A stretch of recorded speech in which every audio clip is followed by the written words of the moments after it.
John Mortonson's Funeral by Ambrose Bierce. John Mortonson was dead. His lines in The Tragedy of Man had all been spoken, and he had left the stage. The body rested in a fine mahogany coffin fitted with a plate of glass. All arrangements for the funeral had been so well attended to that had the deceased known he would doubtless have approved. The face, as it showed under the glass, was not disagreeable to look upon. It bore a faint smile, and as the death had been painless, had not been distorted beyond the repairing power of the undertaker. At 2 o'clock of the afternoon the friends were to assemble to pay their last tribute of respect to one who had no further need of friends and respect. The surviving members of the family came severally every few minutes to the casket and wept above the placid features beneath the glass. This did them no good. It did no good to John Mortonson, but in the presence of death, reason and philosophy are silent. As the hour of 2 approached, the friends began to arrive, and after offering such consolation to the stricken relatives as the proprieties of the occasion required, solemnly seated themselves about the room with an augmented consciousness of their importance in the scheme funereal. Then the minister came, and in that overshadowing presence the lesser lights went into eclipse. His entrance was followed by that of the widow, whose lamentations filled the room. She approached the casket, and after leaning her face against the cold glass for a moment, was gently led to a seat near her daughter.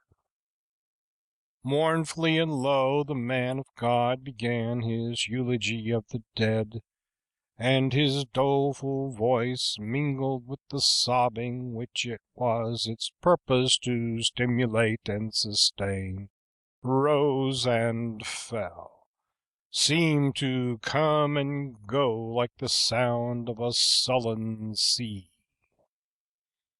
The gloomy day grew darker as he spoke.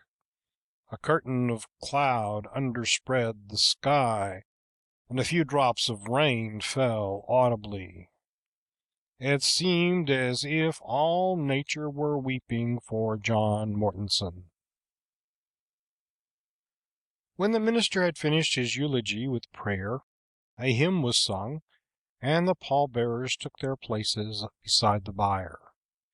As the last notes of the hymn died away, the widow ran to the coffin, cast herself upon it, and sobbed hysterically.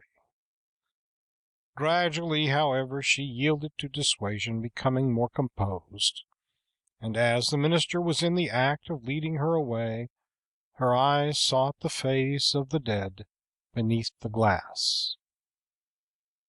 She threw up her arms, and with a shriek fell backward insensible. The mourners sprang forward to the coffin. The friends followed, and as the clock on the mantel solemnly struck 3, all were staring down upon the face of John Mortonson, deceased. They turned away, sick and faint. One man, trying in his terror to escape the awful sight, stumbled against the coffin so heavily as to knock away one of its frail supports. The coffin fell to the floor.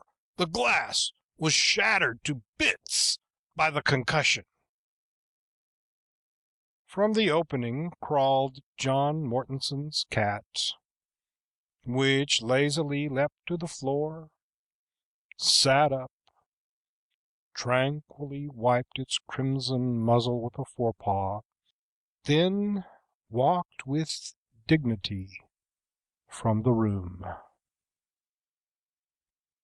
End of John Mortonson's funeral. Recording by Bill Mosley, Frellsburg, Texas, USA.